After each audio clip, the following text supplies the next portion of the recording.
దేవా గొప్ప తండ్రి, మీ ఘననామాన్ని స్తుతిస్తున్నాము. మరొక మారు మీరు ఇచ్చిన ఈ అవకాశాన్ని బట్టి కృతజ్ఞతలు చెల్లిస్తూ,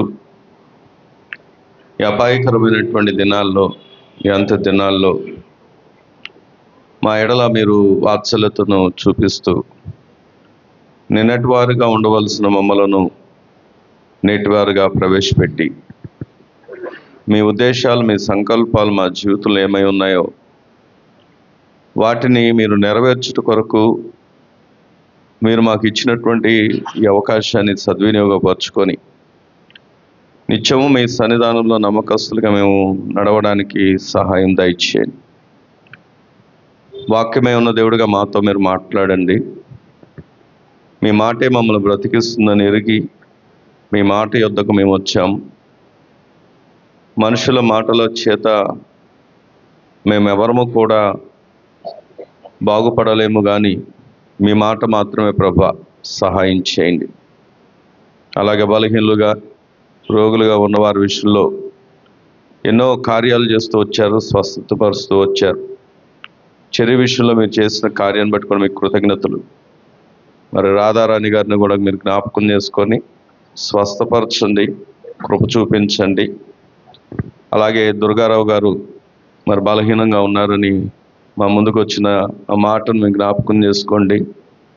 దుర్గారావు గారికి సంపూర్ణమైన స్వస్థత దయచేయండి. దుర్గా గారికి కూడా సంపూర్ణమైన స్వస్థత ఇవ్వండి. ఇంకా ఎవరైతే బలహీనులుగా, రోగులుగా ఉన్నారో నీ మాట వెల్లడి అవుతున్నాయి, వారికి స్వస్థత దయచేసి మహిమ పొందమని ప్రార్థన చేస్తున్నాం. దేవా, భౌతికమైన స్వస్థత, ఆత్మీయ స్వస్థత, మానసిక స్వస్థత కూడా మీ వద్దనే ఉంది గనక ప్రతి వారికి మీ స్వస్థతను దయచేసి స్వస్థ బుద్ధితో మీ సన్నిధిలో మేము ఆనందించడానికి కృప చూపించమని సమస్త మహిమ మీకే చెల్లిస్తూ మా ప్రభువును రక్షకుడైన యేసుక్రీస్తు వారి యొక్క శ్రేష్టమైన నామంలో ప్రార్థించి స్తుతించి వేడుకుంటున్నాం మా పరమ తండ్రి. ఆమేన్. రండి, దేవుని యొక్క పరిశుద్ధ గ్రంథము నుండి అందరికీ పరిచయమైనటువంటి లేఖన భాగాలే. కీర్తనలు 40 వచనము. నాశనకరమైన గుంటలో నుండి, జిగటగల దొంగ ఊబిలో నుండి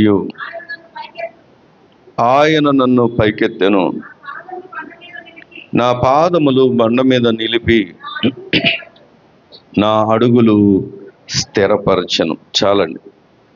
దేవుడు ఈ మాట మన వినికిల్లో దీవించునుగాక. ఆమేన్.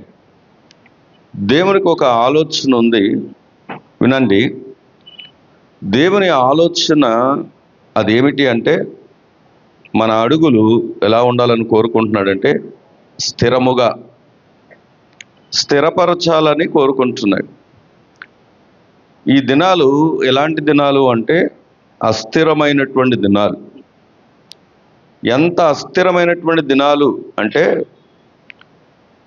అంత బాగానే జరిగిపోతూ ఉంటున్నట్టుగా అనిపిస్తూ ఉంటుంది. తెలియకుండానే పరిస్థితులన్నీ ఒకేసారి కుప్పకూలుతున్నటువంటి పరిస్థితులు కనబడుతూ ఉంటాయి. దానికి ఉదాహరణ కరోనాకి ముందు, కరోనాకు తర్వాత, అనగా కోవిడ్కి ముందు, కోవిడ్కి తర్వాత అంటూ ఉంటారు. దానికి ముందు స్టడీస్ బాగుండేవి, తర్వాత స్టడీస్ అన్నీ కూడా ఆల్మోస్ట్ కొలాప్స్ అయ్యాయి. జాబ్స్ ఉండేవి, ఫైనాన్షియల్ కూడా అంతకుముందు బాగుండేది, కానీ తర్వాత చాలామంది ఫైనాన్షియల్ స్ట్రెస్లోకి వెళ్ళిపోయారు. వినండి, ఎందుకు ఈ మాట ఆలోచన చేస్తున్నామంటే, ఈ భూమి మీద అన్నీ కూడా అస్థిరంగానే కనబడుతున్నాయి. మంచి మంచి కంపెనీస్లో, ఫారిన్ కంట్రీస్లో, ఇంకా అదర్ ప్లేసెస్లో కూడా జాబ్స్ చేస్తున్నట్టుగా కనబడుతూ ఉంటారు. కానీ సడన్గా కొన్ని వార్తలు వినబడుతున్నాయి, పరిస్థితులు మారిపోతున్నాయి, యుద్ధాలు ప్రకటించబడుతున్నాయి. మరి మొత్తం అస్థిరత కనబడుతుంది ఎక్కడ చూసినా. ఏ రీతిగా చూసినా స్థిరంగా ఉండేది ఏదైనా ఉందా అని ఆలోచన చేసినప్పుడు ఎక్కడ కూడా స్థిరత్వము అనేది కనబడట్లేదు. అయితే ఈ ఉదయకాలం దేవుడు మనకు ఒక శుభవార్తను తీసుకొస్తున్నాడు. ఏంటా శుభవార్త అంటే, మన అడుగులను ఆయన ఏం చేస్తాడంట? స్థిరపరుస్తాడంట. దేవుని స్తోత్రం కలుగును గాక. అందుకే దేవుని వాక్యంలోంచే మరొక మాటను జ్ఞాపకం చేసుకుందాం. ఈ మాటని ఇలాగుంచి హెబ్రీలకు రాసినటువంటి పత్రిక 3వ అధ్యాయము, హెబ్రీ పత్రిక 3వ అధ్యాయము 6వ వచనాన్ని గనక మనం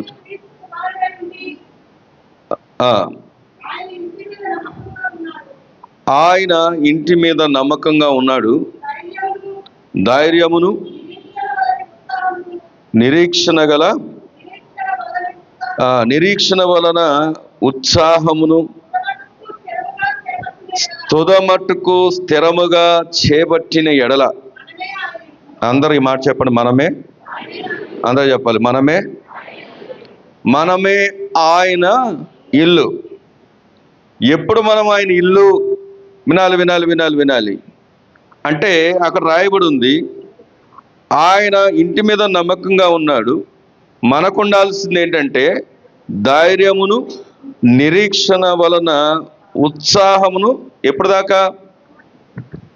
దాకా అంటే తుదముట్టుకు స్థిరముగా చేపట్టిన ఎడల.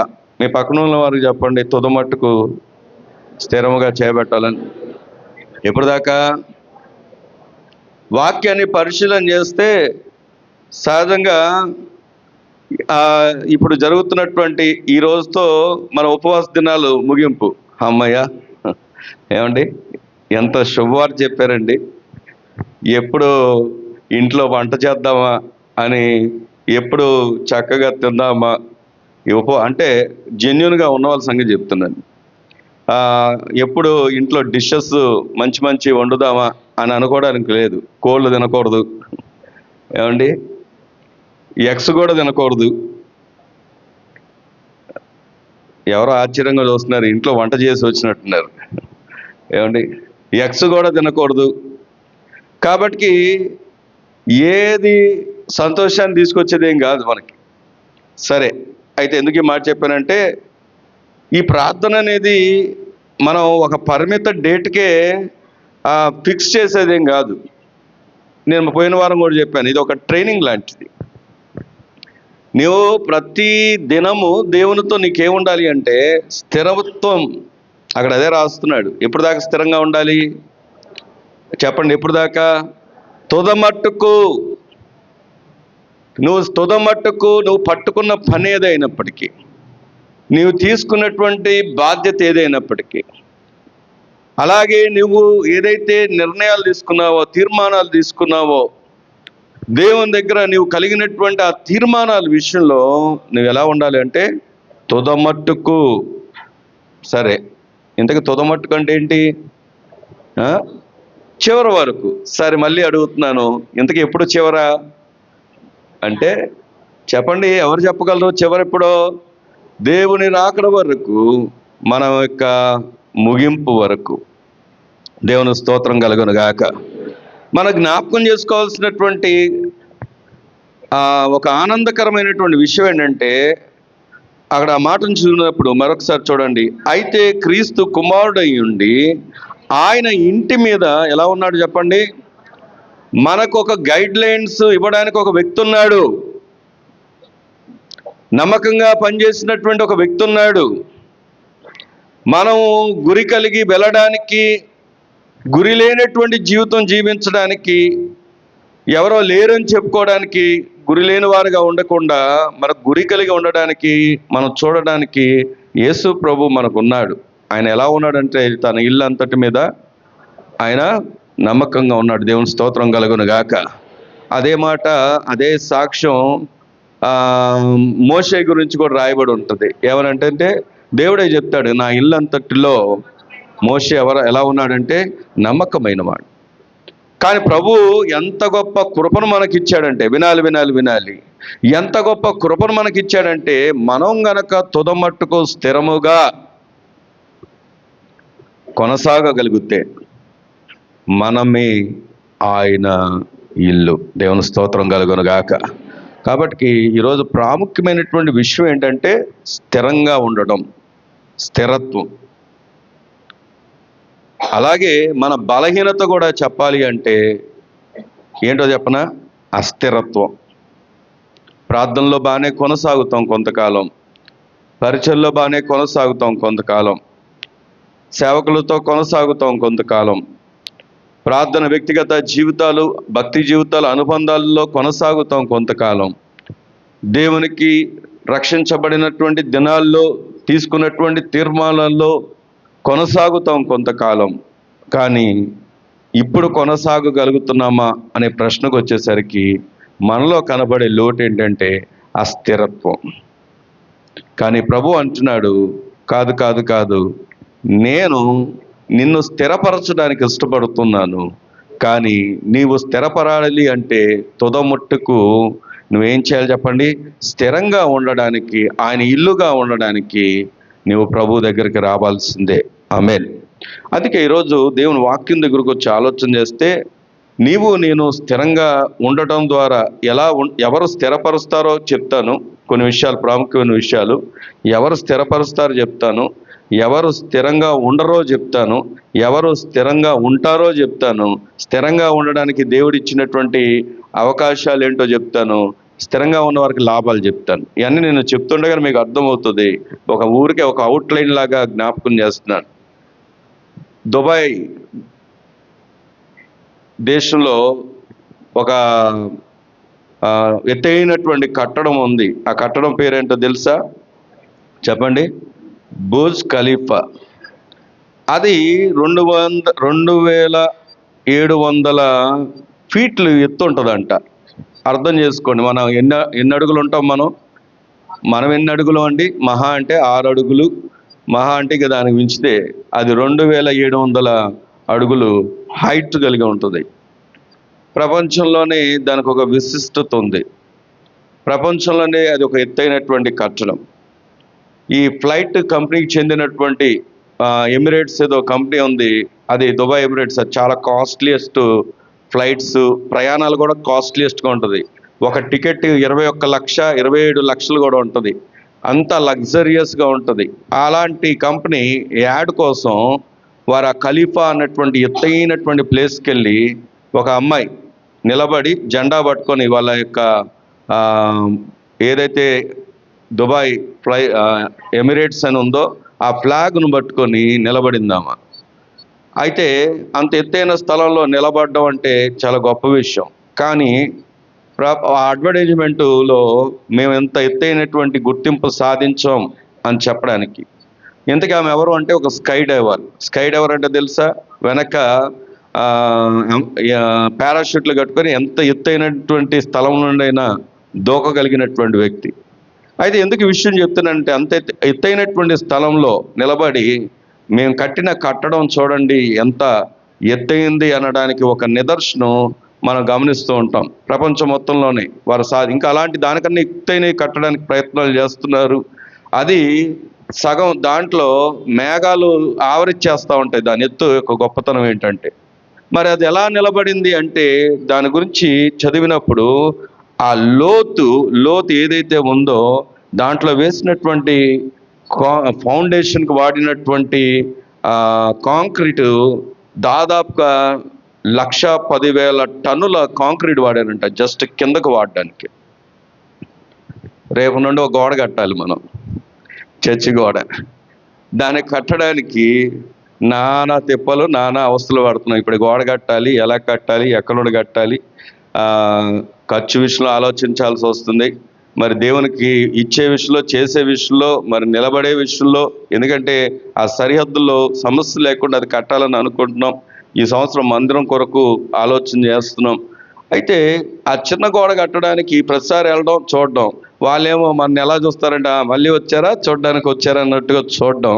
మళ్ళీ మనమేమో మేస్త్రులకు ఫోన్ చేయడం. మేస్త్రులు ఏమో అలాగేనండి అంటారు. మరి వారి అంతరాత్మ దేవునికి తెలుసు. ఏదేమైనప్పటికీ కూడా ఇక్కడ గమనించినప్పుడు, దేవుని వాక్యం దగ్గర వచ్చి ఆలోచన చేసినప్పుడు, నువ్వు ఎత్తైనటువంటి స్థలంగా, ఎత్తైనటువంటి పునాదిగా, దీవించబడినటువంటి స్థలంగా ఉండాలంటే నీ లోతు ఫౌండేషన్ ఎలా ఉండాలి తెలుసా? స్థిరంగా ఉండాలి. దేవుని స్తోత్రం కలుగును గాక. అందుకే దేవుడు నిన్ను నన్ను స్థిరపరచాలని కోరుకుంటున్నాడు. ఆమేన్. రండి దేవుని వాక్యం నుంచి ఆలోచన చేద్దాం. దేవుడు ఎలాంటి విషయాల్లో మనని స్థిరంగా ఉండాలని కోరుకుంటున్నాడో కొన్ని విషయాలు జ్ఞాపకం చేసి స్థిరత్వంకు కలిగేటటువంటి లాభాలు నేను జ్ఞాపకం చేస్తాను. రండి వాక్యంలోంచి చూద్దాం. 17వ కీర్తన. ఆయన స్థిరపరచాలనుకుంటున్నటువంటి విషయాలు ఏంటో, ఎక్కడ మనం స్థిరంగా ఉండాలని కోరుకుంటున్నాడో దేవుని మాటను మనం గమనిద్దాం. 17వ కీర్తన 5వ వచనాన్ని చదువుకుందాం. నీ మార్గముల యందు నా నడకలను స్థిరపరుచుకొని ఉన్నాను. నాకు కాలు చెప్పండి. నాకు ఇక్కడ వాక్యాన్ని ఈ కీర్తన రాసినటువంటి వ్యక్తి పేరు అక్కడ చాలా చిన్న వచనాల్లో ఉంది. ఏం చెప్పండి? దావీద్. చాలా మందికి వినాలి. ఎవ్వరు కూడా జారిపోవాలని కోరుకోరు. యవనస్తులారా వినండి.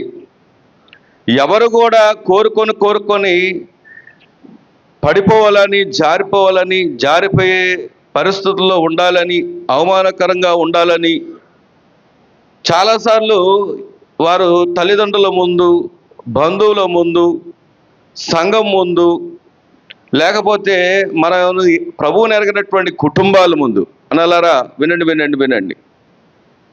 మనను చాలా బలహీనపడినటువంటి పరిస్థితులు కనబడతా ఉంటాయి. వెళ్ళారులేండి, దేవుని దగ్గరికి వెళ్ళి ఏం సాధించారు అన్నవారు చాలామంది ఆ మాటలు వినబడతా ఉంటాయి. దేవుని వాక్యం దగ్గరకు వచ్చి ఆలోచన చేసినప్పుడు దావీదు జీవితంలో ఉన్నటువంటి సమస్యలు, కష్టాలు ఏంటో తెలుసు మనకి. వాటన్నిటిని నేను వివరించను కానీ ఏ పరిస్థితుల్లో ఉన్నా ఈయన ఎలా ఉన్నాడంట, అక్కడ రాయబడిన మాట, నా మార్గముల యందు, నీ మార్గముల యందు నా నడకలను ఎలా చేశాడు చెప్పండి? స్థిరపరుచుకొని ఉన్నాను. నేను నా పరిస్థితులు ఎలాగున్నా అనలారా వినండి. కష్టాలు లేవా దావీదుకి? కొదువులు లేవా? దావీదు తనే కష్టంలో ఉండి, శ్రమలో ఉండి అరణ్యంలోకి పారిపోయాడు. ఎందుకు పారిపోయాడంటే మరణ భయం ఒకటి, శత్రు భయం ఒకటి, సమస్యల్లో ఉన్నాడు. దేవుడు ఎన్నిక చేసిన వారి జీవితంలో దేవుడు చేసే కార్యం ఏంటో తెలుసా? అసలు ఈయన సమస్యలో ఉంటే అరణ్యంలోకి వెళ్తే అప్పుల బాధలో ఉన్నవాళ్ళు, సమస్యలో ఉన్నవారు, కష్టాల్లో ఉన్నవారు వీళ్ళందరూ కూడా ఎక్కడికి వచ్చారంట అంటే దావీదు దగ్గరికి వచ్చారంట. ఈయన లీడర్ అయ్యాడు, నాయకుడు అయ్యాడు. నాయకుడు ఎప్పుడు కూడా నాయకుడే. దేవుని చేత ఎన్నిక చేయబడిన తర్వాత, దేవుని చేత ఏర్పరచబడిన తర్వాత ఆ యొక్క ఏదైతే అధికారం ఉంటుందో కాలదనుకొని వెళ్ళిపోయిందేమో సౌలు, కానీ దేవుని ఎదుట నమ్మకత్వాన్ని కాపాడుకొని ఆ స్థితిలో కూడా దేవుని యందు దేవుని మార్గాల యందు నిలిచి ఉన్నప్పుడు దేవుడు చేసినటువంటి గొప్ప కార్యం ఏంటంటే ఈయన అడుగులంట రాయబడి చూడండి, నాకు కాలు జారలేదు. దేవుని స్తోత్రం చెప్దామా? ఆయన కాలు జారనివ్వలేదు దేవుడు. నీ కెరియర్ బాగుండాలని ఎంతగా కోరుకుంటావో, కానీ కెరియర్ బాగుండాలంటే ఆయన మార్గాల యందు నువ్వు నిలుచున్నావా? ఎంత విచిత్రమైనటువంటి విషయం ఏంటంటే, ఎంతో చక్కని మంచి దైవికమైనటువంటి తల్లిదండ్రులు ఉన్నటువంటి వారి కుటుంబాల్లో కూడా పిల్లలు మాత్రం దేవుని సన్నిధిలో కనబడట్లేదు. కనబడని కూడని స్థలాల్లో కనబడుతున్నారు, గుంపు కూడని స్థలాల్లో గుంపు కొడుతూ ఉన్నారు, ఉండవలసిన స్థలాల్లో ఉండకుండా దేవుడిచ్చేటటువంటి ఆశీర్వాదాన్ని, సాక్ష్యాన్ని కోల్పోతూ ఉన్నారు. మరి వారి జీవితంలో ఈరోజు దేవుడు ఎందుకు ఈ మాట చెప్తున్నాడంటే భక్తులను చూపిస్తున్నాడు. నీ కాలు జారకుండా నిన్ను స్థిరపరచడానికి, నేను ఉన్నతమైనటువంటి స్థలంలో ఉంచడానికి నేను ఇష్టపడుతున్నాను. నీవు అలా ఉండాలి అంటే ముందు నా మార్గాల్లో నీవు నిలిచి ఉండాలి. దేవుని స్తోత్రం కలుగును గాక. అందుకే దేవుడు అంటున్నాడు చూడండి, ఏమంటున్నాడంటే నేను 2-3 విషయాలు చూపిస్తాను. ఏ విషయాల్లో స్థిరంగా ఉండాలి అంటే మొదటిది ఆయన మార్గముల యందు మనం స్థిరంగా ఉండాలి. నీ పక్కన చెప్పండి, ఎవరిలో స్థిరంగా ఉండాలి? దేవుని మార్గంలో మన నడకలను స్థిరపరచుకోవాలి. మనకెంతో సమయం ఉంటుంది, కానీ మందిరంలో కనిపెట్టే సమయం ఉండదు. ఎంతో సమయం ఉంటుంది, అవసరమైతే స్నేహితుల కోసం కాలేజెస్ మానేస్తారు, ఉద్యోగాలు మానేస్తారు, కానీ దేవుని కోసం సమయాన్ని వెచ్చించలేని వారు చాలామంది ఉన్నారు. ఇక్కడ వాక్యాన్ని గమనించినప్పుడు ఆయన తన మార్గంలో కాదు, ఆయన ఒకవేళ అనుకుంటే ఎందుకయ్యా నాకు ఎందుకు ఈ కష్టాలు, నా మార్గం నేను చూసుకుంటా కదా అని అనుకోలేదు. ఎక్కడ పారిపోగలం? దేవుడు నుండి పారిపోగలిగిన స్థలం ఎక్కడనుందా? మన పాపం మన ఎక్కడున్నా కానీ పట్టుకుంటుంది. తెలుసా మీకు? ఎవరికి తెలియదు, ఎవరు చూడట్లేదు, ఎవరు గమనించట్లేదు, ఎవరి దృష్టిలో పడట్లేదు, రహస్య స్థలాల్లో ఉన్నాను అనుకోగలిగిన స్థలం ఏది లేదు. ఏ పాపం ఉందో ఆ పాపం నిన్ను పట్టుకుంటుంది. ఎందుకంటే ఉదాహరణ దానికి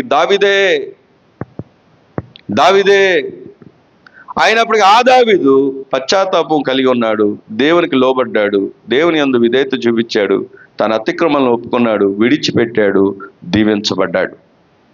అందుకే ఆయన అడుగులు ఎక్కడ స్థిరపరచబడ్డాయంటే బండ మీద.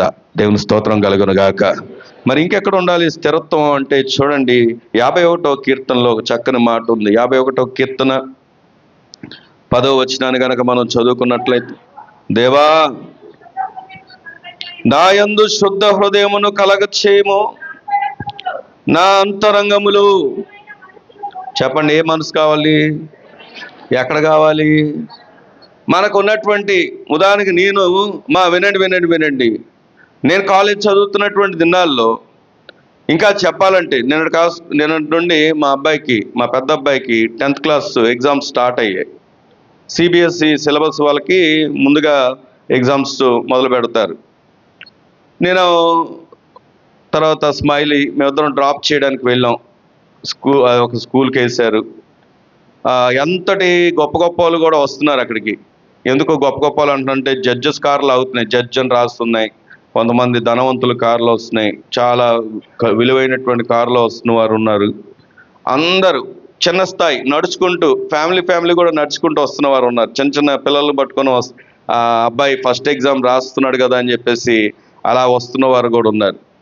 అందరు వచ్చినా వారందరినీ బయటే ఉంచుతారు, అది మనందరికి తెలిసిన విషయమే. పిల్లల్ని లోపల పంపుతారు. పిల్లలు లోపలికి వెళ్ళిపోయిన తర్వాత కూడా పేరెంట్స్ అయిన వారందరూ కూడా ఎదురు చూస్తున్నారు, ఎలా అంతా కనబడతారా, వెళ్తున్నారా, పేపర్ చూస్తున్నారా, ఇన్స్పెక్షన్ జరుగుతుందా, ఇవన్నీ గమనిస్తున్నారు బయట నుండి. నేను కూడా చాలా ఎత్తైనటువంటి వెనక ఓ షోరూమ్ క్లోజ్ చేస్తే అక్కడికి వెళ్ళి నిలబడి నేను కూడా చూస్తున్నాను. చూస్తుండగా నాకు ఒక విషయం గుర్తొచ్చింది. ఏంటి ఆ విషయం అంటే, నేను కూడా 10th క్లాస్ రాసినప్పుడు, నేను 10th రాస్తున్నప్పుడు ఇలాగా నన్ను గమనించడానికి, నన్ను చూడడానికి, నన్ను బలపరచడానికి, నాకు అండగా నిలబడడానికి, నేను ఎగ్జామ్ రాయడానికి వెళ్ళినటువంటి సమయంలో నాకెవరు లేరు. కారణం ఏంటంటే, 8th మా నాన్నగారు చనిపోయారు, 9th మా అమ్మగారు చనిపోయారు. మరి 10th అక్కడే ఉండి చదవడానికి అమ్మగారు వాళ్ళ అమ్మగారు అనగా మా పెద్దమ్మ మరి వచ్చారు. ఆమె పెద్ద ఆవిడ ఇంట్లో ఉన్నారు. మరి ఎగ్జామ్ ఎలా రాస్తున్నావు, ఏమని కావాలా, ఏమన్నా అవసరమా, ఎవరైనా ఏదని చెప్పాలా అని పలకరించడానికి, ప్రోత్సహించడానికి ఎవరు లేరు. నాకు ఆ విషయం నిన్న గుర్తొచ్చింది. కానీ ఈరోజు మేము ఆతృత పడుతున్నాం, వెళ్తున్నాం, గమనిస్తున్నాం. అంటే దేవుడు ఏ స్థితి నుండి ఏ స్థితికి తీసుకొచ్చాడు, ఏ స్థితి నుండి ఏ స్థితిని మార్చాడు. ఈ మాటను ఎందుకు జ్ఞాపకం చేస్తున్నానంటే, కృతజ్ఞత వినాలి. కృతజ్ఞత అనేది ఆ క్షణంలో దేవుడు నా హృదయంలో, నిజమే కదా, ఈరోజు ఈ స్థితి, ఆనాడు ఆ స్థితి.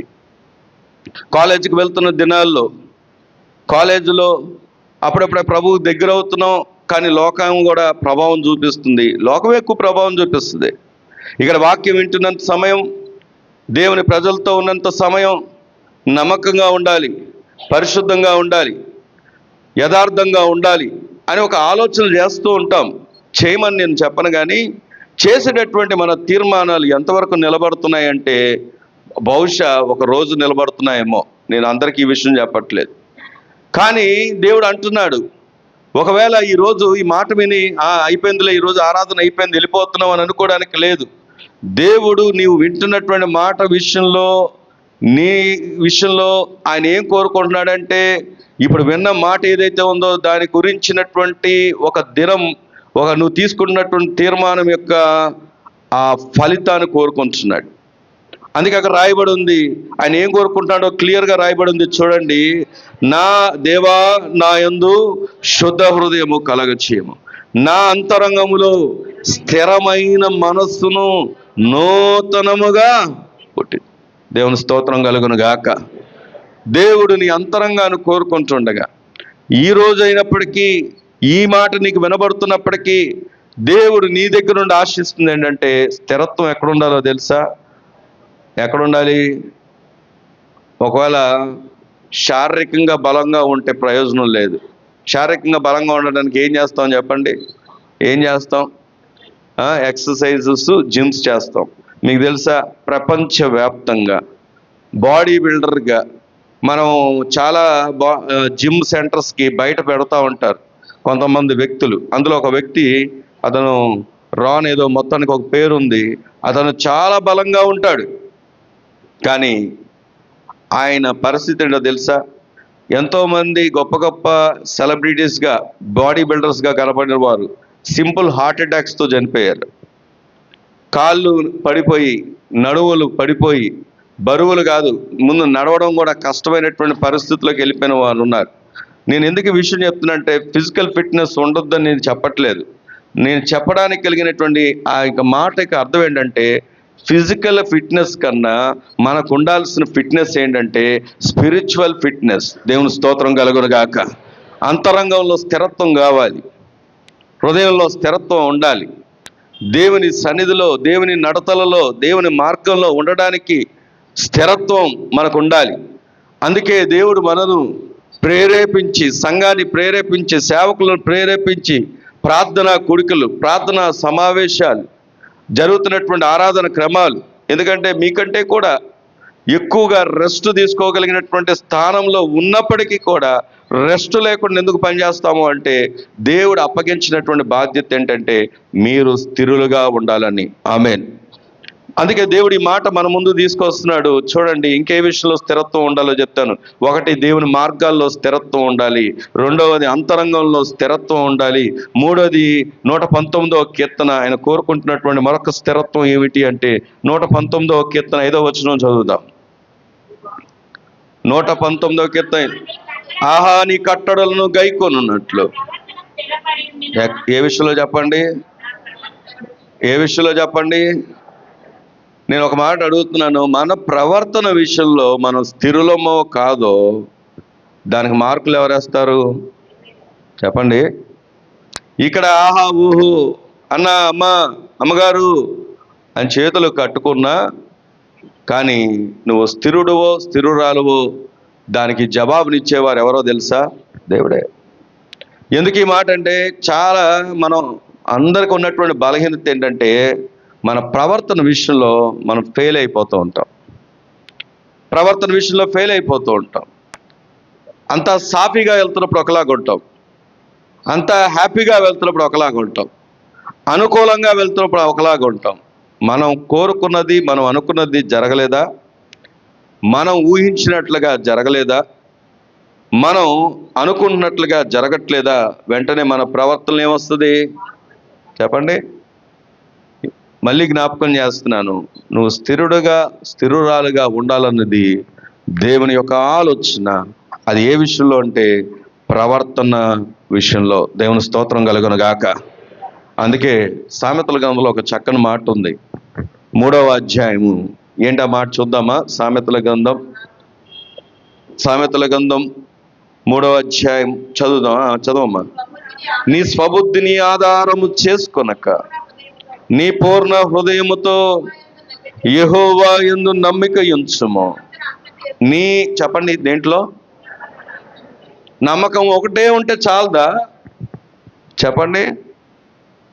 తమ్ముళ్ళు, అన్నలు, అక్కలు, నమ్మిక ఒకటే ఉంటే చాలదా? నమ్మకం ఎవరికి లేదు? మీకు ఒక విషయం చెప్పనా? వాగ్దానాలు తీసుకోవడానికి మనమే వస్తామా? నూతన సంవత్సరంలో వాగ్దానాలు తీసుకోవడానికి మనమే వస్తామా? సరే, ఒక్కొక్కరు ఇన్నిని పట్టుకొని వెళ్తారు కదా. ఎందుకని? ఎవరి కోసం? ఏమండి, అందరూ వచ్చేవారి కోసమేనా? కానుకలు అప్పుడప్పుడు పంపిస్తూ ఉంటారు, వాళ్ళ పనులు జరిగాయని, కార్యాలు జరిగాయని. ఆయన కూడా దేవుడేనండి, కానీ మేము రాలేకపోగాని మాకు దేవుడంటే ఇష్టమే అని చెప్పేవారు కుక్కలలోగా కనబడుతూ ఉంటారు. వాళ్ళకి నమ్మకం లేదా? నమ్మకం లేదా? దేవుడు కోరుకునేది ఆ నమ్మకత్వం కాదు. దేవుని కోరుకునేది మందిరానికి రావడం కాదు. దేవుని కోరుకునేది దేవుని సన్నిధిలో కనబడి వెళ్ళిపోవడం కాదు. దేవుడు కోరుకునేది ఏమిటి అంటే మన ప్రవర్తన అంతటి యందు ఆయన అధికారానికి ఒప్పుకోవాలి. దేవుని స్తోత్రం కలుగును గాక. ఇంటర్వ్యూస్కి వెళ్ళినప్పుడు 2 years 1 year వినాలి 5 years ఏం రాయమంటారు? బాండ్ రాయమంటారు. బాండ్ రాసిన తర్వాత నా వల్ల కాదు నేను మానేస్తానంటే ఒప్పుకుంటారా? చెప్పండి. బాండ్ రాసేటప్పుడే నిర్ణయించుకోవాలి ఏంటంటే నువ్వు చేయగలవో చేయలేవో. రాసిన తర్వాత వెళ్ళిపోతానంటే వదులుతారా? వదలరు కదా. మరి మనం ప్రభువుకి బాండు అనగా ఏదైతే ఒక తీర్మానం తీసుకున్నామో దేవుని విషయంలో, మరి ఎలా తొలగిపోతాం? మనం ఎలా తప్పిపోతాం? ఎవరికి 2 యజమానులు ఉండనేరరు అని దేవుని వాక్యం సెలవిస్తుంది. అనగా అయితే ప్రభు ఉండాలి, లేకపోతే ఈ లోకంలో ఉన్నటువంటి నాదుడై ఉండాలి. మరి ఒకవేళ అటు ఇటు 2 విషయాల్లో నేను ఉంటాను అంటే దేవుడు యాక్సెప్ట్ చేస్తాడా? యాక్సెప్ట్ చేయ. దానికి ఆయన పిలిచిన పిలుపు ఏంటంటే క్రీస్తు. చదువుదాం మాట. క్రీస్తునకు బెలయాలి అంటే ఒక ప్రాస్టిట్యూట్, వ్యభిచారి, ఇద్దరికి ఎలా సంబంధం ఉంటుంది? వినండి ఎందుకు ఈ మాట జ్ఞాపకం చేస్తాను నేను. ఒకవేళ నేను లోకంలో ఉంటాను, పాపంలో ఉంటాను, వ్యభిచారాల్లో ఉంటాను, వివాహేతర సంబంధాల్లో ఉంటాను, అసత్యాల్లో ఉంటాను, అక్రమాల్లో ఉంటాను, అసూయల్లో ఉంటాను, ద్వేషాల్లో ఉంటాను, ఉద్రేకాల్లో ఉంటాను, దేవునిలో ఉంటానంటే దేవుడు యాక్సెప్ట్ చేస్తాడా? చేయలేడు. దేవుని వాక్యం చాలా స్పష్టంగా చెప్తున్నమాట. ఈ లోక ఆచారాలు, పద్ధతులు అంటే చాలామంది అనుకుంటారు నా స్థితి ఎందుకు ఇలాగ మారిపోతుంది, నేను ఎందుకు ఇలా అయిపోతున్నాను, నాకెందుకు అభివృద్ధి కలగట్లేదు, నాలో ఎందుకు ఆశీర్వాదం కలగట్లేదు, ఇంత ప్రార్థనలు చేస్తున్నా నా కుటుంబ వృద్ధి ఎందుకు రావట్లేదు అంటే రీజన్ ఏంటంటే మనమే స్వపరీక్ష చేసుకోవాలి. ఇది ఎవరిని విమర్శించేది కాదు. ఎవరి మటుకు వారు నాలో నిజంగా స్థిరత్వం ఉందా, నేను లోకాన్ని కలిగి పాపాన్ని కలిగి ఈ లోకంలో ఉన్న వాటిని కలిగి పేరుకి విశ్వాసిగా పిలువబడుతున్నానా అని ఆలోచన చేస్తూ. ఎందుకు ఈ మాట చెప్తున్నాడంటే దేవుడు అక్కడ చాలా స్పష్టంగా చెప్తున్నాడు. ఏంటని చదవని, మన ప్రవర్తన విషయంలో. ఏ విషయంలో చెప్పండి? నీ ప్రవర్తన అంతటి యందు ఆయన అధికారానికి ఒప్పుకో. అప్పుడప్పుడు నా మదిలో ఒక మాట తొలుస్తూ ఉంటుంది. ఎందుకు తొలుస్తూ ఉంటుంది అంటే ఆ గ్రూప్లోంచి డిలీట్ అయిపోదామా అనిపిస్తూ ఉంటుంది. ఒకటి కాలేజ్ గ్రూప్ ఉంది, బైబిల్ కాలేజ్ గ్రూప్ ఉంది, తర్వాత పాస్టర్స్ గ్రూప్ ఉంది, చిన్నప్పుడు చదువుకున్నటువంటి 2 స్కూల్స్ గ్రూప్ ఉన్నాయి, తర్వాత డిగ్రీ గ్రూప్ ఉంది. ఇన్ని గ్రూపులు ఉన్నాయి, వస్తానే ఉంటుంది. దాంతో నేను అసలు చూడటం కూడా మానేస్తున్నాను. అయితే ఆర్మీ వాళ్ళ గ్రూప్ కూడా ఉంది. ఇప్పుడు నాతో పాటు జాబ్ చేసిన వాళ్ళందరూ కూడా మంచి పొజిషన్స్లో ఉన్నారు. లోకరీతిగా ఎస్ఐలు ఉన్నారు, కానిస్టేబుల్స్ ఉన్నారు, బ్యాంక్ ఉద్యోగులు ఉన్నారు, గవర్నమెంట్ ఈ సచివాలయాల్లో జాబ్స్ చేస్తున్న వారు ఉన్నారు. మంచి వాళ్ళ ఫోటోలు పెడతా ఉంటారు. చూసినప్పుడు అక్కడ ఎక్కడో మధ్యలో ఏం తెలుస్తుంది అంటే ఏదైనా జాబ్లో స్థిరంగా ఉండిపోతే బాగుండేదేమో, ఒక మంచి నెక్స్ట్ పొజిషన్ ఉంటే బాగుంటుందేమని ఎప్పుడు తెలుస్తుంది అంటే సాతాను ఏదో ఒక టైంలో వాడు ఆ ఆలోచన తీసుకురాడని నేను చెప్పను, కానీ ఏ క్షణంలో తీసుకొస్తాడంటే ఏదన్నా కొరత ఉన్నప్పుడు, లేకపోతే ఎవరి నుండి ఎటువంటి సమస్య వచ్చినప్పుడు, ఏదైనా కష్టం కలిగినప్పుడు మానవ రీతిగా అలాంటి ఆలోచన రావచ్చు. కానీ వాళ్ళు అస్థిరమైనటువంటి లోకంలో ఉన్నారు. మనకు దేవుడిచ్చేది శాశ్వతమైనది. దేవుని స్తోత్రం కలుగును గాక. దాని కొరకు ప్రయాసపడుతున్నాం. ఈరోజు ప్రభు ఎందుకు ఈ మాట చెప్తున్నాడంటే నిన్ను నన్ను ఆయన స్థిరపరచాలని కోరుకుంటున్నాడు. అందుకే నీ ప్రవర్తన అంతటి యందు ఒక మాట చెప్పనా, నిందాక బాండ్ గురించి ఎందుకు చెప్పానంటే వాళ్ళ కిందే పని చేయాలి, వాళ్ళ కిందే పని చేయాలి. ఈరోజు ఇక్కడ ఇన్ని వాక్యాలు విని, తమను వినండి, ఇన్ని మాటలు విని లోకంలో ఎలా ఉండగలుగుతున్నారు, పాపంలో ఎలా ఉండగలుగుతున్నారు, లోక సంబంధమైన వాటిని ఎలా కలిగి బ్రతుకుతున్నారు అంటే నీ ప్రవర్తనకి నువ్వు ఆయన అధికారానికి ఒప్పుకోవట్లేదు. అక్కడ రాయబడిన చాలా చక్కగా రాయబడిన మాట ఏంటంటే నీ ప్రవర్తన ఎంతటి యందు ఆయన అధికారానికి ఒప్పుకొనము, అప్పుడు ఆయన నీ మార్గములను ఏం చేస్తాడు చెప్పండి సార్. నిజంగా నీకు మంచి కెరీర్ నువ్వు కోరుకోవట్లేదా, మంచి స్థితిని కోరుకోవట్లేదా, కానీ నీ ప్రవర్తనలో మార్పు లేదు, ఆయన అధికారానికి నువ్వు ఒప్పుకోవట్లేదు. అందుకే ప్రభు ఈ మాట చెప్తున్నాడు. సరే, ఇంకా చాలా విషయాలు ఉన్నాయి, కానీ ఒక మాటలో నేను ఈ మాటను అంతటిని కూలంకషంగా కుదించాలి అంటే దేవుడు మన దగ్గర నుండి ఏం కోరుకుంటున్నాడు చెప్పండి? స్థిరత్వం. ఆయన మార్గంలో ఉండే స్థిరత్వం. మన అంతరంగంలో ఆయన ఏం కోరుకుంటున్నాడంటే స్థిరత్వం. మన ప్రవర్తన అంతటి యందు ఆయన ఏం కోరుకుంటున్నాడంటే స్థిరత్వం. స్థిరత్వం ద్వారా కలిగే లాభాలు జ్ఞాపకం చేస్తాను రండి. కొరింథీ 2వ పత్రిక, స్థిరత్వం కలిగిన వారికి కలిగే లాభాలు జ్ఞాపకం చేస్తాను.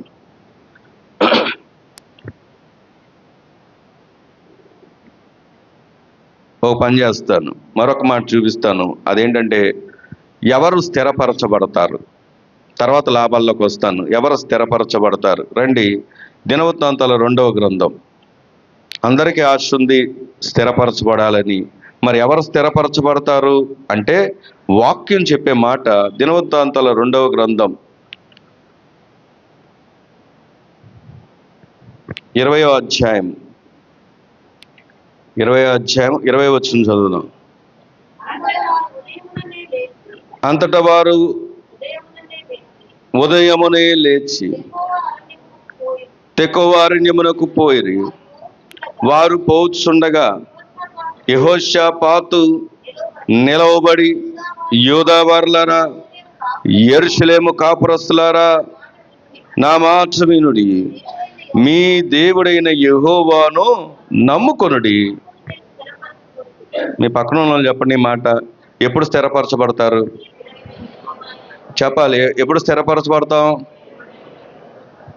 మీ దేవుడైన యెహోవాను నమ్ముకోనండి, అప్పుడు మీరేమవుతారు? ఈరోజు దేన్ని నమ్ముకుంటున్నాం చెప్పండి? దేన్ని నమ్ముకుంటున్నాం? మనకున్న దాన్ని నమ్ముకుంటున్నాం, మనకున్న మనుషులను నమ్ముకుంటున్నాం, మనకున్న టాలెంట్స్ నమ్ముకుంటున్నాం. అంటారు అప్పుడప్పుడు, ఏమంటారంటే నేను అక్కడికి వెళ్తాను, ఇక్కడికి వెళ్తాను, నా టాలెంట్ చూపిస్తాను, నా జ్ఞానం చూపిస్తాను, ఏదైనా సాధిస్తామా? ఉందా ఆ టాలెంట్? సాధించడానికి దేవుడు సహాయం లేకపోతే, మొన్నటి కాలంలో వినాలి, చెర్రీ సర్జరీ కొరకు ప్రార్థన చేశాం. మీరు అందరూ ఎంతగానో ప్రార్థన చేశారు. వారితో మాట్లాడుతున్నప్పుడు కూడా ఒకే మాట పదే నేను రిపీట్ చేస్తూ చెప్తున్న మాట ఏంటంటే, మొట్టమొదటిగా ఇలాగా బాగోలేదండి, చెవు డాక్టర్ దగ్గరికి వెళ్దాం అని అన్నప్పుడు, సరే విజయవాడలో మంచి డాక్టర్ ఒక ఆయన ఉన్నారు, ఆయన దగ్గరికి వెళ్దాం. ఎవరు అంటే రజనీకాంత్ గారు ఉన్నారు అని వెళ్ళాం. ఆయన మంచి సర్జరీ స్పెషలిస్ట్, ఆయన ఈఎన్టీ స్పెషలిస్ట్. సరే ఆయన దగ్గరికి వెళ్ళినప్పుడు ఆయన చూసి ఖచ్చితంగా సర్జరీ చేయాలన్నారు. దానికి ముందు కూడా ఒక డాక్టర్ దగ్గరికి వెళ్ళారు వీళ్ళు. కాకపోతే నేను చెప్పిన సెకండ్ ఒపీనియన్ కింద రెండవసారి సర్జరీ అన్నప్పుడు ఆయన దగ్గరికి వెళ్ళినప్పుడు ఆయన అన్నారు, సర్జరీ చేయాలి, ₹1,00,000 అవుతుంది అని అన్నారు. సార్ మరి ఏమన్నా అవకాశం ఉంటే తగ్గించుకొని చేసుకోవడానికి ఏదన్నా ఆరోగ్యశ్రీ అంటే అవదండి అన్నారు. వీళ్ళు బాధతో బయటకు వచ్చేసారు. నేను ఇంకా ఆయనతో మాట్లాడుతుంటే ఆయన అన్నమాట ఏంటంటే, ఇది కాంప్లికేటెడ్, చాలా కాంప్లికేషన్ ఇది. ఒకసారి సర్జరీ చేసిన తర్వాత మళ్ళీ ఒక వారం చూసి మళ్ళీ అవసరమైతే మళ్ళీ ఓపెన్ చేయాల్సి వస్తుంది అని చెప్పారు. కాబట్టి ఇది కాంప్లికేషన్ కాబట్టి మీరు అంత ఖర్చు కూడా బేర్ చేయలేరు. ఏదైనా ఎన్ఆర్ఐ కానీ లేకపోతే పెన్నమనేని కానీ వెళ్ళొచ్చు అంటే, అప్పుడు నేను అడిగాను ఎయిమ్స్కి వెళ్తే బాగుంటుందండి అంటే, ఆ ఎయిమ్స్కి అని వెళ్ళొచ్చు అన్నారు. ఈ విషయం ఎందుకు చెప్తున్నారో మీకు చివరి ముగింపులో అర్థమవుతుంది. సరే ఎయిమ్స్కి వెళ్ళాం, ఎయిమ్స్కు తిరిగాం, మొత్తానికి దేవుడు కృప చూపించి తక్కువలో అవుద్దని ఒక నిర్ణయానికి వచ్చాం. బయట వాటితో పోలిస్తే తక్కువగా అవుద్దని. కానీ వారంతకు వారు మీకు ఆరోగ్యశ్రీ కార్డు ఉందని అడిగారు. అసలు డాక్టర్లు వారంతా వారే అడిగారు, ఆరోగ్యశ్రీ కార్డు ఉందా అని అడిగారు. ఉందండి అంటే అయితే ఇది ఫ్రీగా అవుతుందని చెప్పారు. సరే, వాళ్ళకి భాష ప్రాబ్లం కాబట్టి ఇంగ్లీష్లోనో లేకపోతే వాళ్ళతో మాట్లాడుతూ ఉన్నాను. ఇంకా సర్జరీకి ప్రిపరేషన్ చేద్దామన్నారు. మళ్ళీ పెద్ద డాక్టర్ల దగ్గర తీసుకెళ్లారు. ఈ మధ్య ఈ ప్రాసెస్ అంతా నేను వివరించట్లేదు, చాలాసార్లు వచ్చాం. మా పెద్ద డాక్టర్ దగ్గర తీసుకెళ్లారు. ఒకసారి ఒక పెద్ద డాక్టర్ చూశారు, తర్వాత ఇంకొకసారి ఇంకో పెద్ద డాక్టర్ చూశారు. అలా చూసి మళ్ళీ ఇంగ్లీష్లో నాతో చెప్పిన మాట, ఇది చాలా ప్రమాదకరమైందే. ఇంగ్లీష్లో చెప్పిన మాట ప్రమాదకరమైందే, ఇది అవసరమైతే సర్జరీ చేసిన తర్వాత వినికిడి వినపడకపోవచ్చు, కళ్ళు లాగేస్తాయి, కళ్ళు ఒక పక్కకి వెళ్ళిపోవచ్చు, నోరు ఒక పక్కకి వెళ్ళిపోవచ్చు, దీంట్లో ఉండేటటువంటి కాంప్లికేషన్స్ ఏంటి అని చెప్పి ఆయన చెప్పారు. అవసరమైతే సర్జరీ చేసిన తర్వాత ఆగకుండా బ్లడ్ వస్తానే ఉంటుంది, దాన్ని క్లీన్ చేస్తూనే ఉండాలి, కానీ ఏం చేయలేము, అది ఆగకుండా వస్తూనే ఉంటుందని చెప్పారు. సరే, సర్జరీ రోజు రానే వచ్చింది. 6 గంటల పైన లోపలికి తీసుకురాలేదు. తల్లిదండ్రులు భయపడిపోతున్నారు. ఎందుకంటే కనీసం ఒక బాగా జరిగిందనో జరగలేదనో లేదా అబ్జర్వేషన్లో ఉంచామనో చెప్పడానికి ఆపరేషన్ థియేటర్ ఎయిమ్స్లో చాలా పెద్దది. అసలు ఆమెను వెతుక్కుంటూ వెళ్తుంటే ఆపరేషన్ థియేటర్స్ అలాంటివి ఎక్కడ చాలా ఉన్నాయంట. అందులో ఆ సెక్యూరిటీ అంటున్నారు, మేము పరిగెత్తుతున్నాం, ఎక్కడున్నారు వెతుకుతుంటే, ఇక్కడ ఉన్నారే వెళ్ళండి అంటే, అక్కడ లేకపోతే ఇంకో దగ్గరికి వెళ్ళమంటున్నారు. అదేంటంటే ఆపరేషన్ థియేటర్ ఇక్కడే కాదా అంటే, ఇందులో డాక్టర్ మూడుని బట్టి ఖాళీని బట్టి ఎక్కడ ఆపరేషన్ థియేటర్ ఉంటుందో తెలియదు, అన్ని స్థలాల్లో ఉంటాయి అని చెప్పారు. అంటే ఇవన్నీ ఎందుకు చెప్తున్నానంటే, 6 గంటలైనా రాకపోతే తర్వాత అమ్మగారు సర్జరీ అయిపోయింది, బయటికి 6 గంటల తర్వాత తీసుకొచ్చారు, రూమ్లో తీసుకెళ్ళిపోయారు వార్డులోకి. తర్వాత అమ్మగారు అంటున్నారు, డాక్టర్ గారి దగ్గరికి వెళ్ళి ఎలా జరిగిందో కనుక్కో అని అన్నారు. అమ్మగారు, ఇది పలానా డాక్టర్ చేశారని చెప్పడానికి ఇది చిన్న హాస్పిటల్ కాదు, ఏ డాక్టర్ చేశారో మనకు తెలియదు, అసలు ముందు ఇలాంటివి మాట్లాడరు, ఇక్కడ మనం మాట్లాడగలిగింది ఏమీ లేదు అని. ఈ మాట ఎందుకు చెప్పానంటే, ఇప్పుడు ముగింపులో చెప్తున్నాను. ఒకవేళ రజనీకాంత్ గారి దగ్గరికి తీసుకెళ్ళి రజనీకాంత్ గారు కనుక సర్జరీ చేస్తే, పోనీ మనం అందరూ ఏదో ఒక సహాయం చేసామనుకోండి, ఉదాహరణ చెప్తున్నాను, చేసామనుకోండి, ఘనత ఎవరికి వెళ్ళేది అంటే మనుషులకి. కానీ చేయబడినటువంటి ప్లేసు, చేసినటువంటి డాక్టర్ ముక్కుమొహం తెలియదు. చేయబడినటువంటి ప్లేసు, చేయబడినటువంటి స్థలం సంపూర్ణంగా ప్రభు కార్యం చేస్తే తప్ప, సంపూర్ణంగా ప్రభు ముడితే తప్ప, సంపూర్ణంగా ప్రభు ఆ యొక్క సర్జరీ ప్రాసెస్ అంతట్లో తోడుగా ఉంటే తప్ప ఇది సాధ్యము కాలేదు. దేవుని స్తోత్రం కలుగును గాక. ఎందుకు విషయం చెప్పాను తెలుసా? మేము వెళ్ళినప్పుడు, ప్రార్థన చేయడానికి వెళ్ళినప్పుడు, ఇంకా సర్జరీ జరగని ముందు రోజు ఈమె బెడ్కు ఉన్నటువంటి ఆపోజిట్ బెడ్లో ఒక పాప ఉంది, సేమ్ ఇదే ప్రాబ్లంతో వచ్చింది. చాలా యాక్టివ్గా మాట్లాడుతుంది, నవ్వుతూ మాట్లాడుతుంది అమ్మాయి. కానీ సర్జరీ ఆమెకు జరిగిన తర్వాత ఈమెకి ఏ ప్రాబ్లమ్స్ అయితే చెప్పారో, వాళ్ళ అన్యులు ఈమెకి ఏ ప్రాబ్లమ్స్ అయితే చెప్పారో, వీళ్ళు డిశ్చార్జ్ అయ్యేంత వరకు కూడా ఆమె చెవులోంచి బ్లడ్ ఆగకుండా వస్తానే ఉంది. మరి మనకెందుకు క్షేమం, మనకెందుకు ఇలా మేలు జరిగింది అంటే, దేవుని వాక్యం దగ్గరికి వచ్చినప్పుడు ఆయన నమ్ముకున్న వారికి ఆయన ఏం చేస్తున్నాడు చెప్పండి? ఆయన మేలు జరిగిస్తున్నాడు. దేవుని స్తోత్రం కలుగును గాక. ఇందులో మన గొప్పతనం ఏం లేదు. ఈ ఘనత పాస్టర్ గారి చేతిలో లేదు, పాస్టర్ గారి చేతిలో లేదు, మన చేతిలో లేదు, డాక్టర్ల చేతిలో లేదు, అక్కడ ఉన్న హాస్పిటల్ చేతిలో లేదు, వారి జ్ఞానంలో లేదు. మనం అందరము కూడా ఆ సమయంలో ప్రార్థించడానికి ఉపయోగకరంగా దేవుడు వినియోగించుకున్న సాధనాలు మాత్రమే.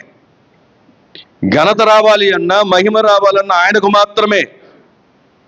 ఈరోజు దేవుని వాక్యాన్ని ఎందుకు మనం జ్ఞాపకం చేసుకుంటున్నామంటే, నువ్వు ఏ పరిస్థితుల గుండా వెళ్తున్నా, ఎలాంటి అరణ్యమైన, తక్కువ అరణ్యం అని చూస్తున్నాం అక్కడ, ఏ అరణ్యమైనటువంటి పరిస్థితుల్లో వెళ్తున్నా గుర్తుపెట్టుకో, నీ స్థితి మారాలి అంటే, నువ్వు స్థిరపరచబడాలి అంటే నువ్వు దేవుణ్ణి నమ్ముకోవాలి.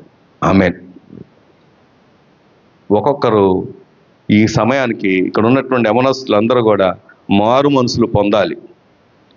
ఎందుకంటే నేను ఇందాకే చెప్పాను, నా పిల్లవాడి కోసం నేను వెళ్ళినప్పుడు నేను జ్ఞాపకం చేసుకుంది ఏంటంటే, నా స్థితిలో నాకు తల్లిదండ్రులు లేరు, నేను ఎలా రాశానని కనుక్కోవడానికి. కానీ ఈరోజు మీ కొరకు నిరంతరం పాదాలు పట్టుకొని ప్రార్థించే తల్లులు ఉన్నారు, ప్రార్థించే కుటుంబం ఉంది, ప్రార్థించే సేవకులు ఉన్నారు. మీరు ఉన్నతమైనటువంటి భవిష్యత్తును కలిగి ఉండాలని నిరంతరం మీ కొరకు విజ్ఞాపనలు చేస్తున్న వారు, నిరంతరం ప్రార్థనలు జరుగుతున్నాయి నిరంతరం మీ కొరకు. కానీ మీరు ఎక్కడ ఉన్నారు? మీరే స్థలాల్లో ఉన్నారు? ఏం చేస్తూ ఉన్నారు? దేవుని పని కొరకు, దేవుని సన్నిధి కొరకు రాలేనటువంటి మనం అనవసరమైన వాటి విషయంలో ఎంతగా పరుగులెత్తుతున్నాం.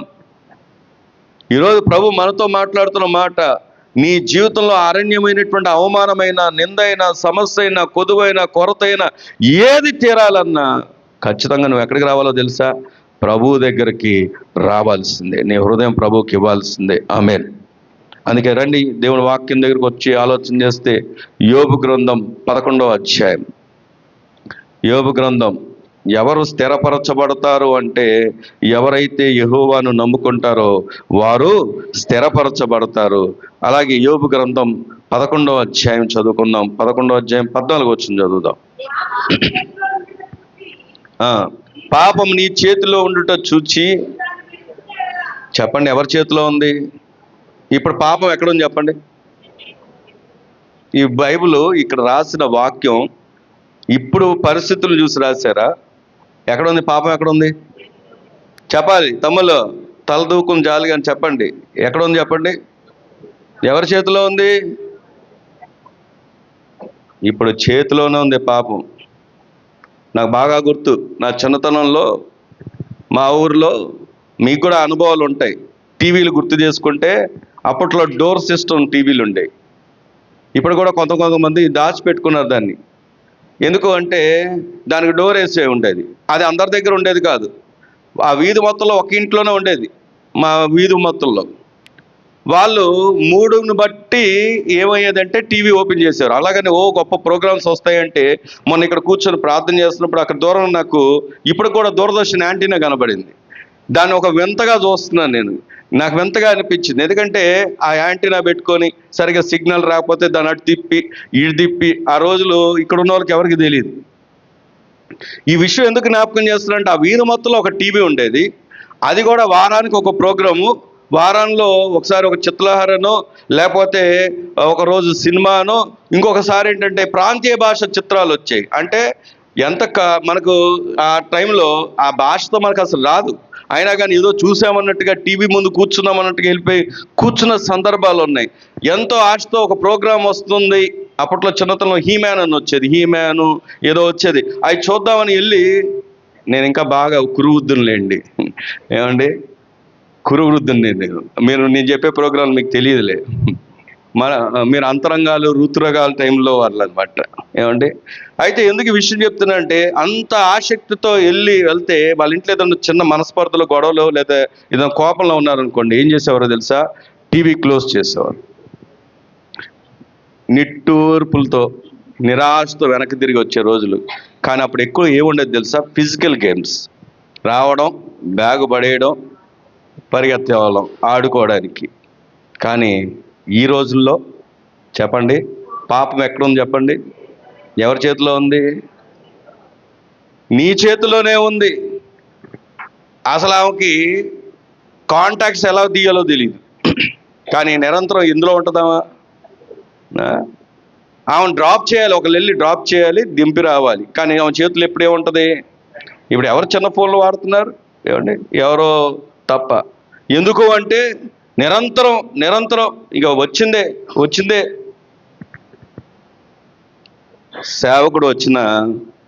సేవకుడు యొక్క గుర్తింపు కూడా గుర్తులేనంతగా గేమ్స్లో లీనమైన వాళ్ళు ఉన్నారు.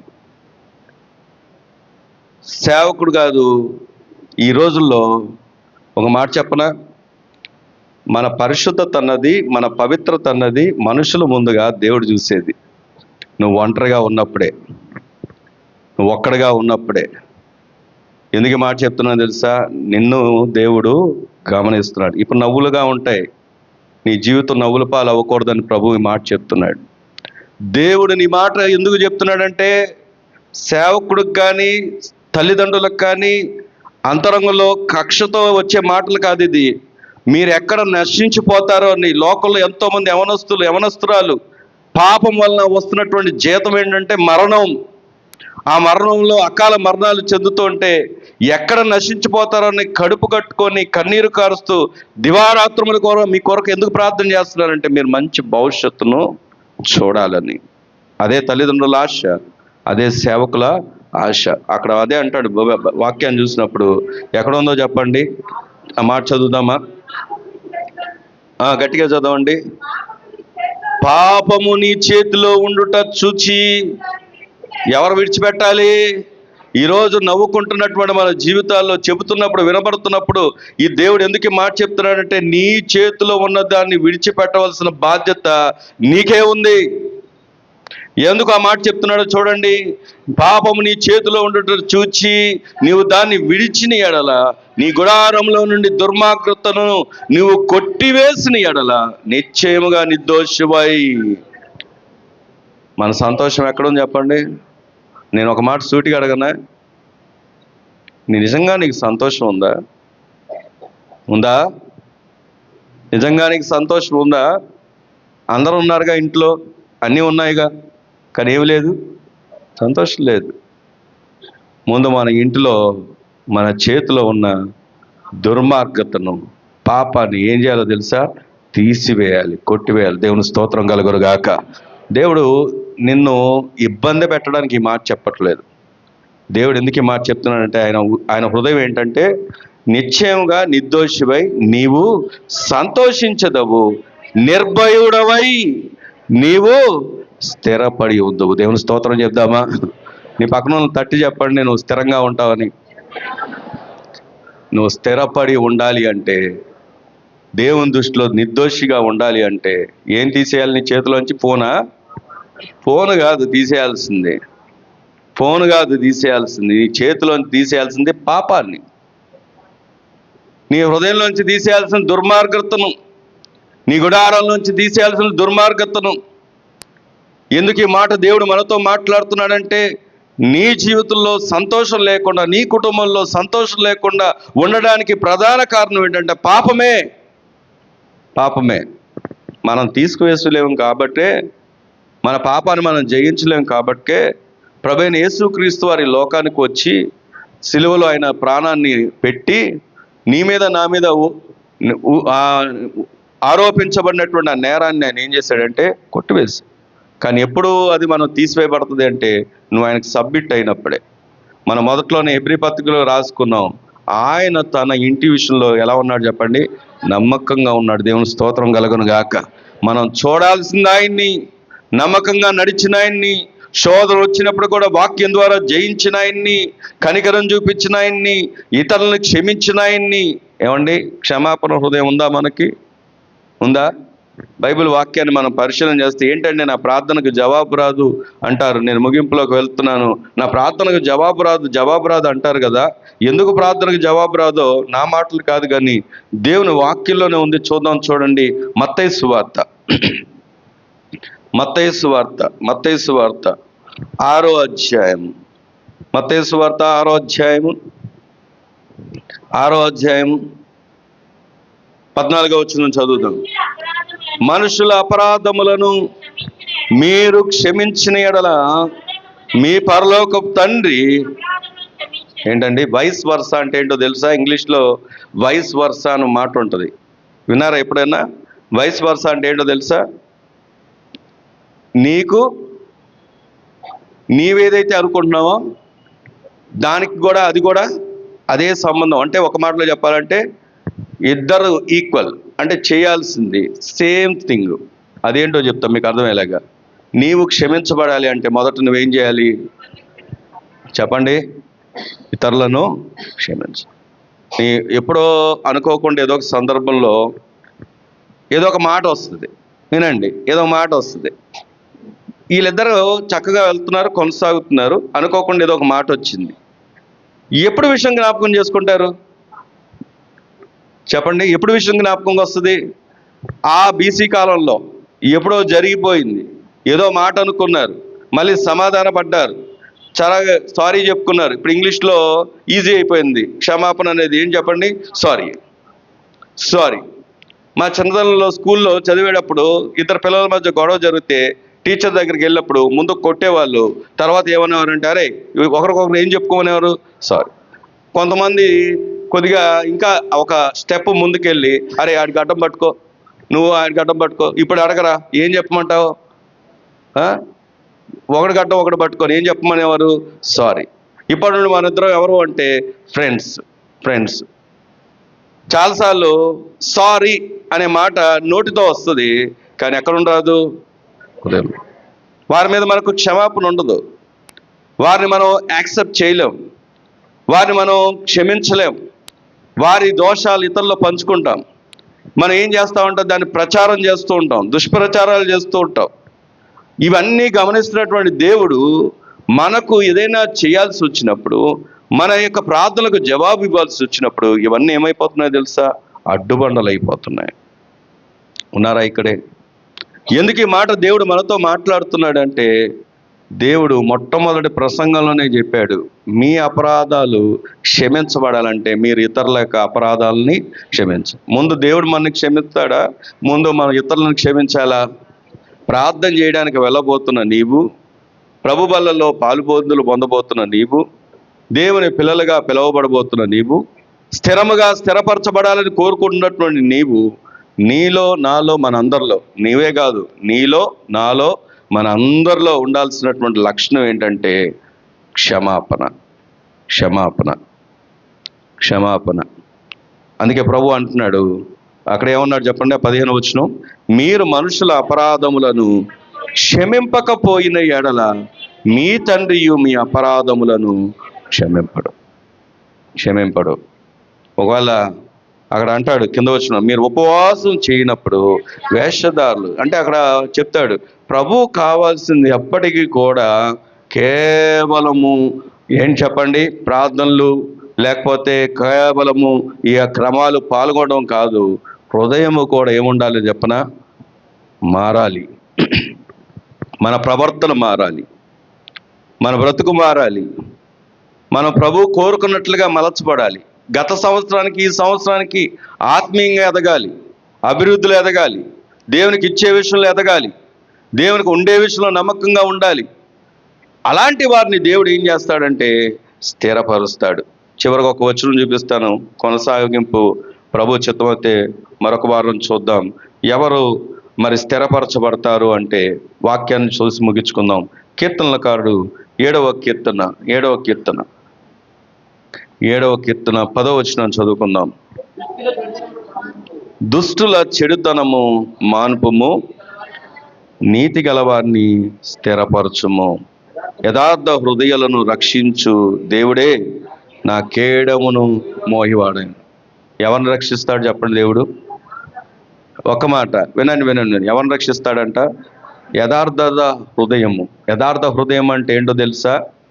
ఇప్పుడు ఈ మాట విన్నప్పుడు కొంతమంది అభ్యంతర పడతారు, కానీ ఈ మాట నీ సేవకుడు మాట కాదు, ఈ మాట దేవుడు నీకు తీసుకొచ్చిన మాట, దేవుడు నీ ముందు తీసుకొచ్చినటువంటి మాట. గత రాత్రి దేవుని మాట ఏ మాటతో రావాలని రాత్రంతా లేదా దినమంతా లేకపోతే ఆ వారమంతా సేవకుడు ఏం చేస్తూ ఉంటాడో తెలుసా? ఎక్కడ ఉన్నప్పటికీ కూడా ఆలోచనలో లేకపోతే ధ్యానంలో ఏ మాటతో రావాలి ప్రభు అని భర్జన పడుతూ, నిద్ర లేకుండా, ఆఖరికి తినడం కూడా ఇంట్రెస్ట్ లేకుండా, ఎందుకంటే దేవుని మాట తీసుకురావాలని చెప్పేసి మనుషుల ఆలోచన వచ్చే మాట కాదు ఇది, దేవుని మాటను గుర్తించండి. దేవుడు నీ యథార్థతను కోరుకుంటున్నాడు. యథార్థత అంటే ఇక్కడ ఎలా ఉన్నామో బయట అలాగే ఉంటాం, ఇక్కడ ఎలాగ కనబడుతున్నామో అంతరంగంలో కూడా అలాగే కనబడతాం. దేవుని వాక్యం దగ్గరికి వచ్చేసరికి యథార్థవంతులకు ఏ మేలు చేయక మాను. దేవుని స్తోత్రం కలుగును గాక. అందుకే ఆ మాట చదువుకుంటే ఏమంటున్నాడు చెప్పండి? దుష్టుల చెడుతనము మాన్పు. నువ్వు ఏ విషయంలో స్థిరంగా ఉండాలో ప్రభు కోరుకుంటున్నారు. దేవునికి కావాల్సిన నీతి, యథార్థత. ఒకవేళ ఉద్యోగానికి ఎవరైనా పిలిస్తే మనకు 1,00,000 ఇస్తానన్నా 2 లక్షలు ఇస్తారన్నా, 5 లక్షలు ఇస్తారన్నా, 10 లక్షలు ఇస్తారన్నా. మొన్నే చదివాను ఏంటంటే ఆమె ఒకప్పుడు మెడలు కూడా సంపాదించింది. ఏ విషయంలో అంటే మంచి ఉత్తమమైనటువంటి ఉద్యోగాలు చేసిన వారికి ఏదో మెడల్స్ ఇస్తారంట, ఏదో ఇస్తారంట, అలాగా సంపాదించింది. కానీ అదే వ్యక్తి ఒకరోజు పట్టబడింది. దేంట్లో అంటే లంచం తీసుకుంటూ.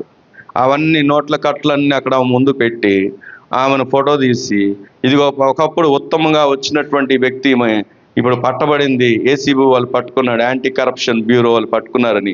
ఆమె సగౌరవంగా ఫోటో పెట్టలేదు. ఎలా పెట్టిందో తెలుసా?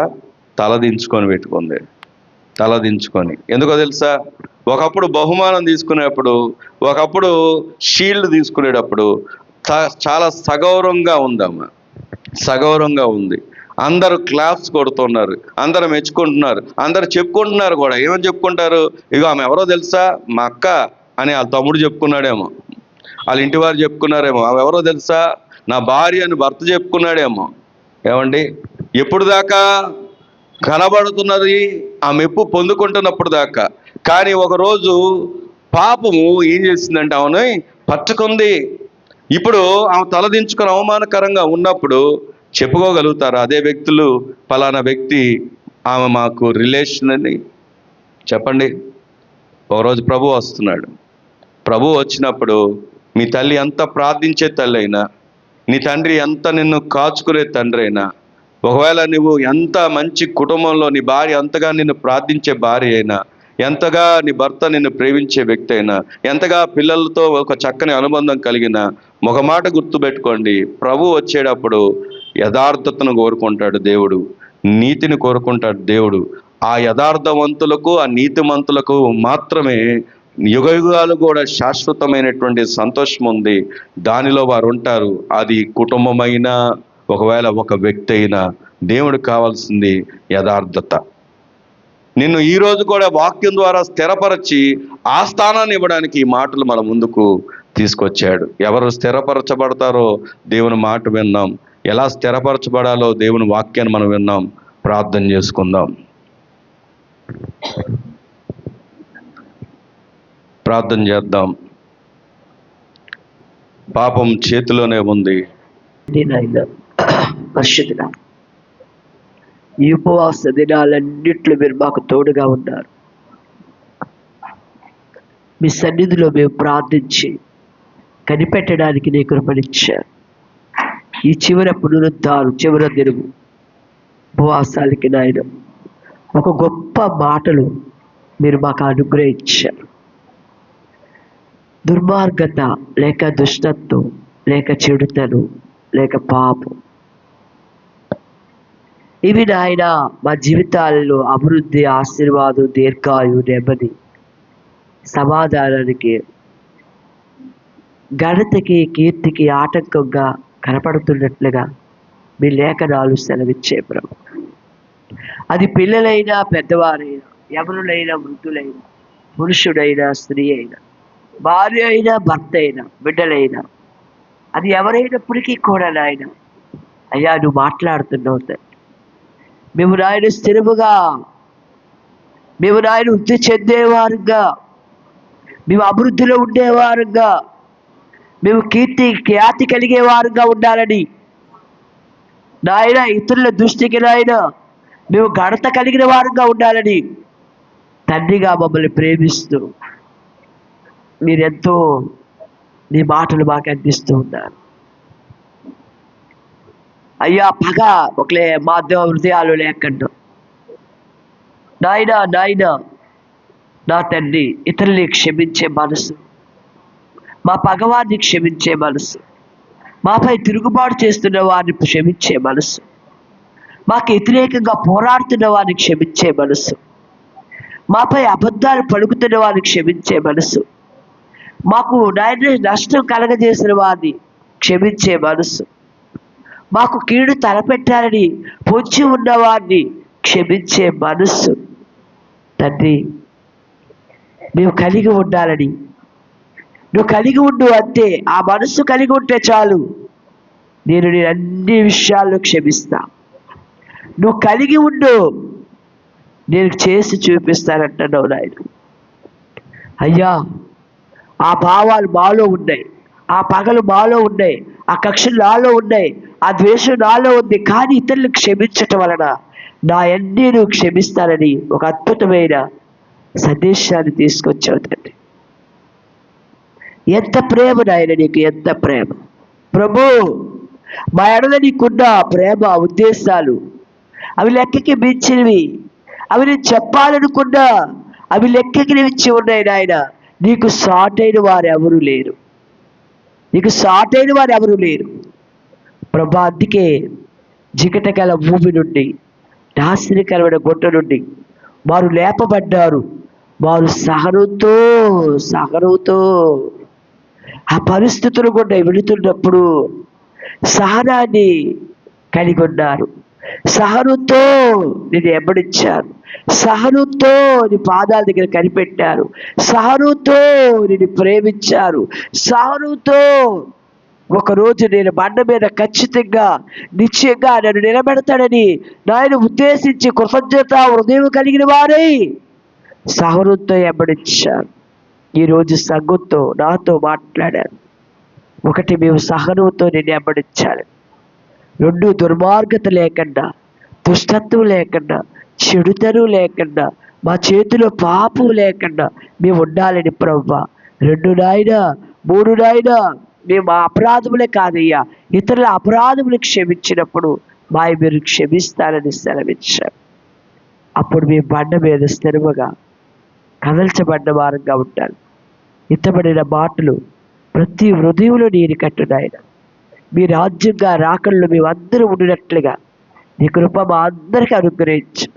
మా అపరాధములు క్షమించు, మా దోషములు క్షమించు, మా బలహీనతలు క్షమించు, కరుణామయుడా కనికరించు నాయన. నీ కృపలో మమ్మల్ని అందరినీ ఎత్తుపట్టి మీ దాసుని ఇంకా ఘనంగా నిలబెట్టి వాడుకో నాయన. ఏ అపాయము, కీడు, మరణ సంహార దూతలకి, ఏ తెగులు నాయన, అకాల మరణాలు, దీర్ఘకాల వ్యాధులు, పౌడుచే రోగాలు, కరువు, అప్పులు, రుణాలు, కేకలు, అరుపులు, అల్లరి, ఎట్టిది నాయన శ్రమ ఏ గుడారాని కుటుంబాన్ని నాయన కర్మేల్ ఫేత్మో మినిస్ట్రీని ముట్టక అంటక నాయన, సంఘమంతా నాయన, రాబోతున్న వారు, వచ్చిన వారు, వస్తున్నవారు అయ్యా స్థిరముగా యుగాంతరుని రాజ్యముగా నిలిచినట్లుగా నీ ప్రజలను స్థిరపరిచి మీ నామానికే ఘనమహిమ ప్రభావాలు పొందుకోమని నజరేయుడైన యేసు నామమున అడిగి వేడుకున్నాం పరమ తండ్రి. ఆమేన్.